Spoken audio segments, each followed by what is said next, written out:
alternatif penginapan. Mulai dari villa, kompleks fan village, tenda-tenda tradisional. We welcome everybody, but also we expect and we want people to respect our culture. Qatar is too small to do that. Qatar dengan tegas ngelarang kelompok. Oke, udah masuk musim Piala Dunia nih, jadi gue mau bahas World Cup Qatar 2022. Banyak banget nih masalahnya, kontroversinya, gila lah. Dari awalnya aja kan udah bermasalah ya. Pas diklaim kalau Qatar ini dipilih karena suap. Jadi udah kalau gitu, ayo langsung aja kita bahas macem-macem permasalahan dan kontroversi World Cup 2022 di Qatar. Disebut-sebut sih ini bakal jadi World Cup terburuk sepanjang masa. Apa benar kayak gitu? Kita lihat aja di Learning by Googling. Kalau lu ngikutin perkembangan bola, lu pasti tahu kalau banyak banget supporter klub-klub bola, khususnya di Eropa, yang ramai ngekritik dan ngeboikot penyelenggaraan World Cup 2022 ini. Kalau menurut Wall Street Journal, supporter tim-tim Bundesliga Jerman jadi yang paling aktif ngeritik penyelenggaraan Piala Dunia Qatar ini. Bahkan mereka nih udah mulai ngeritik sejak beberapa tahun terakhir. Para supporter ini, mereka bikin aksi dengan ngebentangin spanduk di stadion waktu pertandingan berlangsung. Spanduk yang isinya tuntutan dan kecaman buat penyelenggara Piala Dunia 2022. Yang mereka anggap nih udah ngebunuh banyak pekerja, udah melakukan korupsi dan suap, dan udah ngelanggar HAM. Waduh. Banyak juga ya. Kita bahas satu-satu deh ya. Kita balik dulu ke tahun 2010. Waktu Qatar diresmiin jadi tuan rumah Piala Dunia 2022. Waktu itu FIFA menangin Qatar jadi tuan rumah lewat voting yang diambil sama jajaran eksekutif FIFA secara tertutup. Jadi proses dan penghitungan hasil votingnya kayak apa tuh sama sekali nggak ada yang tahu. Dan ya otomatis jadi banyak yang curiga dong gara-gara ini. Apalagi Qatar sendiri kan bukan negara yang terkenal sama sepak bolanya. Dan nggak pernah lolos Piala Dunia mereka. Padahal waktu itu selain Qatar, yang nyalonin diri jadi tuan rumah tuh ada Australia, Korea Selatan, Jepang, sama Amerika. Nah, Australia waktu itu tuh sama banyak pihak dianggap lebih layak buat nyelenggarain World Cup. Ya, secara kan sepak bola di sana tuh lebih banyak penggemarnya. Liganya juga oke, dan Australia sendiri, mereka nih udah langganan lolos Piala Dunia sejak 2006. Favorit orang-orang lah Australia waktu itu, sebagai benua baru yang bakal jadi tuan rumah World Cup. Udah favorit-favorit gitu, yang kepilih malah Qatar. Dan karena semua proses pemilihannya rahasia, jadinya nggak ada yang tahu tuh atas alasan apa para eksekutif FIFA ini lebih milih Qatar dibanding Australia atau negara-negara lainnya. Ya sebenarnya kalau mau ngambil positifnya nih, Piala Dunia 2022 ini nih bisa dibilang pencapaian baru loh. Karena ini pertama kalinya Piala Dunia diadain di Timur Tengah. Tapi ternyata hal ini juga yang akhirnya ngebawa masalah. Masalah apa? Gue yakin lu pasti ngeh lah. Kalau Piala Dunia tuh biasanya diadain di sekitar Juni-Juli. Waktu kompetisi liga udah kelar. Nah masalahnya, Piala Dunia sekarang nih di Timur Tengah nih. Yang kalau menurut ABC News, bulan-bulan Juni-Juli itu merupakan puncaknya musim panas di wilayah Timur Tengah, termasuk Qatar. Suhu di sana disebut bisa lebih dari 45 derajat Celcius, yang pastinya ini tuh nggak ideal buat kompetisi olahraga, mau itu buat pemainnya maupun penontonnya. Makanya akhirnya solusinya ya yang kita alamin sekarang nih, jadwalnya digeser ke akhir tahun, waktu di Qatar lagi masuk musim dingin. Tapi ya masalahnya lagi, akhir tahun gini kan kompetisi liga tuh lagi pada main semua ya. Nah ini Piala Dunianya digeser ke waktu kompetisi liga nih lagi pada main. Lagi pada sibuk-sibuknya itu klub-klub. Digeser ke situ, akhirnya ya kompetisinya pada berhenti di tengah jalan. Bener-bener berhenti akhirnya semua kompetisi liga yang level atas sampai Piala Dunia selesai. Sampai tahun depan berarti. Dan ya berantakan lah akhirnya jadwal kompetisi liga gara-gara ini. Lu lihat aja, yang biasanya jarak pertandingan terakhir di Liga ke World Cup itu sekitar sebulan, ini cuma seminggu loh yang sekarang. Tapi ya mau gimana lagi, ini kan salah satu konsekuensi yang nggak bisa terhindarkan dari ngadain kompetisi di Timur Tengah. Bulan Juni-Julinya suhunya nggak bersahabat. Tapi kalau menurut lu sendiri gimana? Apakah ini emang harus dilakukan demi ngasih kesempatan buat Timur Tengah ngadain Piala Dunia? Atau mending nggak usah sama sekali, biar liga-liga Eropa nih nggak terdampak? Silakan komen. The winner to organize the 2022 FIFA World Cup is Qatar.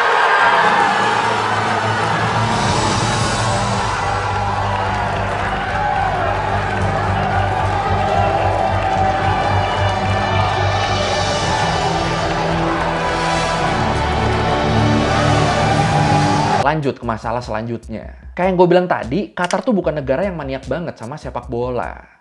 Jadinya ya fasilitas di sana bisa dibilang belum siap sama sekali waktu mereka kepilih jadi tuan rumah. Dan buat mastiin Piala Dunia 2022 ini berjalan sukses, masih menurut ABC News, Qatar bahkan rela ngeluarin dana sampai 220 miliar US dollar. Buat perbandingannya nih, waktu Piala Dunia sebelumnya yang di Rusia, itu pemerintah Rusia cuma ngabisin sekitar 11,6 miliar US dollar. Nah, ini Qatar sampai 220 miliar. Sampai hampir 20 kalinya anjir.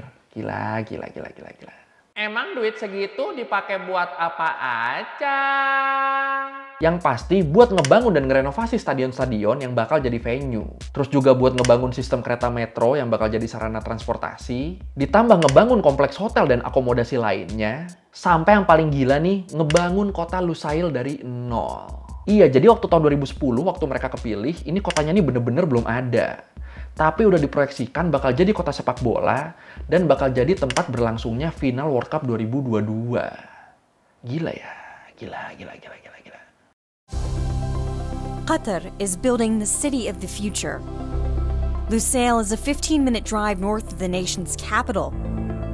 And it's where this 80,000-seat stadium will host the final of the 2022 FIFA World Cup. Nah, bikin mega proyek sebesar ini kan, ini jelas butuh banyak banget pekerja dong. Jadi Qatar ini butuh banyak banget pekerja di saat penduduk mereka sendiri tuh cuma ada sekitar 2,8 juta orang. Gak mungkin kan itu penduduknya semua disuruh nguli kan. Akhirnya ya udah, dipakailah jasa buruh kontrak dari luar negeri. Khususnya dari Bangladesh, India, sama Nepal. Kalau menurut Amnesty International, total ada 1,7 juta buruh migran yang kerja buat mega proyek persiapan World Cup Qatar. Dan sayangnya, apa yang didapat sama para pekerja ini tuh bisa dibilang nggak layak. Nggak layak gimana? Masih menurut Amnesty International, tempat tinggal para pekerja ini nih bisa dibilang apa ya? Ngaco banget lah pokoknya lah. Kayak salah satu contoh kengacoannya nih, para pekerja ini, mereka tinggal di ruangan sempit yang isinya 8 orang. Padahal Qatar sendiri punya kebijakan yang bilang kalau kamar buat pekerja tuh maksimal diisi sama 4 orang. Nggak boleh lebih. Ini kan berarti mereka udah ngelanggar rule sendiri nih ya. Terus soal gaji juga nih. Banyak pekerja yang ngaku kalau gaji mereka tuh nggak sesuai sama kesepakatan awal. Salah satu pekerja dari Nepal misalnya, dia bilang kalau pas kesepakatan awal, dia bakal digaji $300 per bulan. Tapi kenyataannya dia cuma nerima $190 per bulannya. Hampir setengahnya nih ngurangnya nih. Terus ditambah lagi gaji mereka nih sering telat turunnya. Dan yang bikin tambah miris, para pekerja ini nih terikat kontrak utang sama agensi yang ngirim mereka dari negara asal mereka ke Qatar. Jadi di kontrak-kontrak sama agensi itu, mereka nih wajib bayar antara 500 sampai 4 ribuan dolar buat biaya jasa rekrutmen mereka. Kebayangkan ya, udah gajinya dipotong nggak jelas, potongan manajemennya lebih nggak jelas lagi. Makanya suka dibilang kan, kalau para pekerja World Cup Qatar ini, mereka nih ngejalanin kerja paksa. Soalnya kayak mereka kerja tapi nggak dapat uang, kayak kerja nggak dibayar jatuhnya. Dan ini baru masalah tempat tinggal pekerja sama gajinya ya. Belum lagi masalah-masalah lain nih. Kayak penyitaan paspor, ancaman-ancaman selama bekerja, sampai resiko kehilangan nyawa selama bekerja. Emang ada yang sampai hilang nyawa? Kalau menurut The Guardian, sampai tahun 2021, total udah ada 6.500 pekerja migran yang tewas terkait mega proyek persiapan Piala Dunia Qatar 2022. Banyak banget anjir. Dan penyebab tewasnya ini macam-macam. Mulai dari kecelakaan kerja, beban kerja yang terlalu berat, sampai kena heat stroke selama bekerja. Karena cuacanya panas banget kan di sana. Tapi di sini pemerintah Qatar ngebantah temuan 6.500 pekerja yang meninggal ini. Dan bilang kalau pekerja yang meninggal tuh cuma 37 orang. Dan cuma 3 orang diantaranya yang meninggal akibat kecelakaan kerja. Yang satu datanya 6.500 yang meninggal, yang satu lagi datanya cuma 37. Jauh banget ya. Terus pemerintah Qatar juga dituntut nih. Dituntut buat bayar kompensasi ke para pekerja migran yang jadi korban. Baik yang meninggal ataupun yang jadi cacat. Mereka cuma ngasih kompensasi buat 3 orang tadi aja yang sesuai sama data mereka. Terus di sini pemerintah Qatar juga bilang, ini adalah tuduhan rasis dan rekayasa. Kami telah membayar jutaan dolar upah yang belum terbayar. Gimana? Kira-kira lu percaya sama datanya siapa nih di sini nih? Lumayan jauh loh jaraknya loh. 6.500 sama 37 orang. Gimana? Silakan komen. A migrant worker in Qatar sometimes is like being in an open air gym. It looks like you are free, but in a way you are locked in. Itu tadi isu pekerja ya. Sekarang kita bahas isu perempuannya. Jadi, masih menurut Amnesty International, Qatar ini dikenal sebagai negara yang masih nerapin aturan yang ngekang kebebasan perempuan. Jadi para perempuan Qatar nih nggak bisa nentuin pilihan hidupnya sendiri. Mereka masih harus dapat izin dari wali laki-laki buat banyak hal. Kayak buat sekolah, kerja, atau sekedar liburan ke luar negeri, itu mereka harus dapat izin dari wali laki-lakinya. Bahkan nih, menurut Human Rights Watch, di Qatar, kehamilan di luar nikah tuh bisa jadi bukti tindakan kriminal yang dilakukan sama wanita. Dan ngelaporin tindakan perkosaan, itu bisa dianggap sebagai pengakuan perzinahan. Nah, akhirnya ini bikin banyak perempuan penggemar bola di dunia jadi ngerasa nggak aman nih buat datang ke Qatar. Karena kalau misalnya sampai terjadi hal-hal yang nggak mereka inginkan selama di Qatar, mereka takutnya nggak bakal dapat perlindungan atau pembelaan yang adil.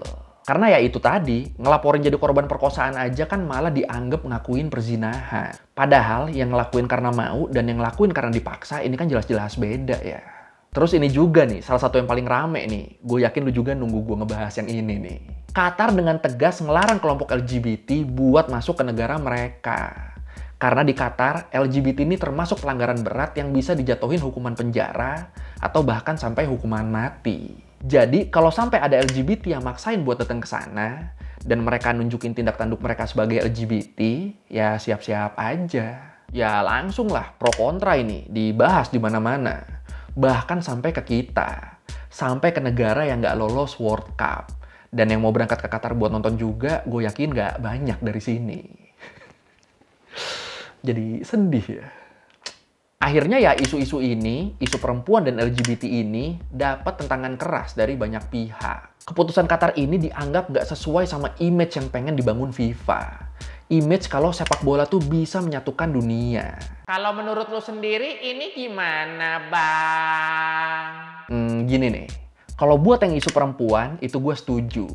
Emang perlu perhatian lebih biar perempuan yang datang ke sana tuh bisa ngerasa aman. Nah, yang buat isu LGBT, ini gue lebih setuju sama omongannya Amir Sheikh Tamim bin Hamad Al Thani, amirnya Qatar, yang bilang, "Kami menerima siapa saja, tapi kami juga berharap orang-orang untuk menghormati budaya kami."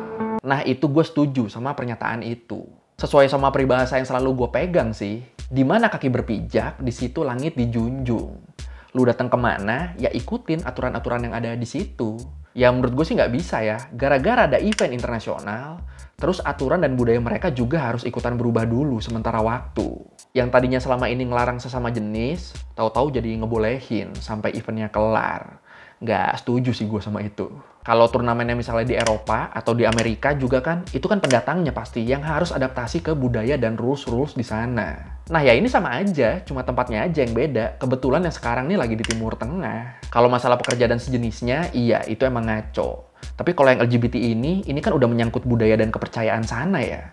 Udah nggak bisa diubah. Udah bagian dari konsekuensi milih Qatar kalau menurut gua. Kalau kasarnya sih bisa dibilang, ya salah sendiri kenapa milih Qatar. Itu jadi konsekuensinya. Kasarnya begitulah kira-kira. Dan lagiannya sebenarnya yang LGBT juga tetap bisa loh datang ke Qatar.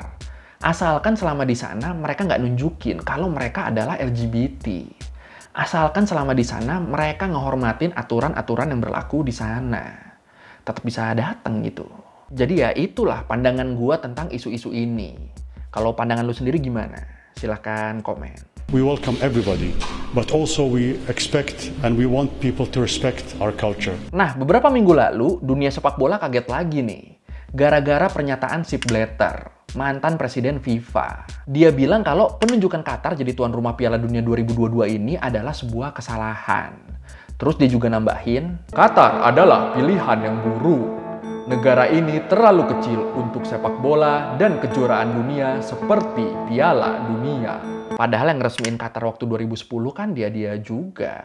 Nah, diyakini pernyataan Blatter ini nggak lepas dari adanya dugaan korupsi dan suap terkait penunjukan Qatar sebagai tuan rumah Piala Dunia. Tahu dari mana ada suap? Jadi, di tahun 2015, Beberapa orang yang merupakan eksekutif dan partner bisnis FIFA, mereka ini ditangkap di Zurich oleh Departemen Kehakiman Amerika Serikat. Mereka ditangkap atas tuduhan pemerasan dan pencucian uang. Terus 5 tahun kemudian, Departemen Kehakiman Amerika Serikat juga ngungkap kalau penunjukan Rusia sama Qatar sebagai tuan rumah Piala Dunia ini nggak lepas dari sogokan yang diterima para petinggi FIFA. Bahkan nih, menurut ABC News, 16 dari 22 orang eksekutif FIFA yang milih Qatar jadi tuan rumah Piala Dunia, mereka tuh terbukti bersalah dan didakwa kasus korupsi. Nah, ini sebenarnya kalau lu udah nonton FIFA Uncovered di Netflix, di situ juga ada kan Paedra Al-Majid, mantan staf FIFA yang bilang kalau ada 3 pejabat FIFA Afrika yang disuap sama Qatar buat ngevote Qatar waktu pemilihan. Ada Kamerun, Pantai Gading, sama Nigeria. Kata Al-Majid, mereka tuh disuap. Ngaco ya. The World Cup with 32 teams is a big organization which needs also a big country. Qatar is too small to do that. Dan masalah Piala Dunia 2022 ini nggak selesai sampai di situ. Selain masalah-masalah tadi, Qatar juga ngalamin dilema tentang pelarangan minuman beralkohol. Karena salah satu sponsor utama Piala Dunia kali ini adalah Budweiser. Merek bir ini, Budweiser ini. Eventnya di Qatar, tapi sponsornya ada bir. Ya udah, pusing udah. Dan akhirnya kalau menurut Sky News, Budweiser ini diharuskan mindahin tokonya keluar stadion atau di tempat yang lebih tertutup. Jadi mereka boleh jualan, tapi nggak boleh kelihatan banget. Terus masalah lainnya, Qatar juga ngadepin permasalahan akomodasi dan penginapan. Emang kenapa penginapannya? Kalau menurut BBC, di bulan Maret kemarin aja, beberapa bulan sebelum acaranya jalan, itu baru ada 30.000 kamar hotel yang tersedia buat nampung penonton World Cup yang bakal datang dari banyak negara. Padahal diperkirakan bakal ada seenggaknya 1 juta orang yang datang ke Qatar buat nonton Piala Dunia. Yang datang 1 juta, kamar hotel yang ready cuma 30.000. Itu sisanya mau stay di mana itu? Makanya akhirnya pihak penyelenggara nyiapin berbagai alternatif penginapan. Mulai dari villa, kompleks fan village, tenda-tenda tradisional, sampai ruangan di kapal pesiar. Alternatif yang maksa dan kelihatan nggak nyaman ya. Bahkan gue sempat denger juga, warga di sana tuh sampai disuruh nyewain rumahnya di Airbnb selama World Cup. Biar yang datang nih semua akomodasinya aman. Nah, masalahnya lagi nih, karena tempat nginep yang tersedia ini dikit, jadinya ini bikin harganya tuh melonjak banget. Dan banyak yang komplain akhirnya gara-gara ini. Contohnya ini nih, kabin yang terbuat dari kontainer gini doang, ini dihargain mulai dari $207 per malamnya. Seharga hotel berbintang anjir. Dapat sarapan lagi biasa harga segitu kalau di hotel. Yang di kabin nggak tahu nih dapat sarapan apa enggak.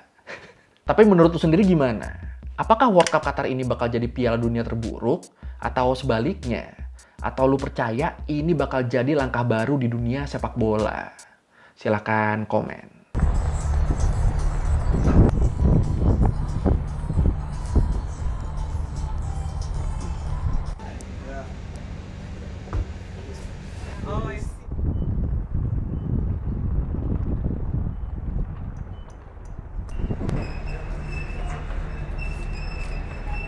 Oke, sekian dari Bagulin kali ini tentang masalah-masalah dan kontroversi Piala Dunia Qatar yang lagi berlangsung sekarang. Berasa banyak banget ya masalahnya ya.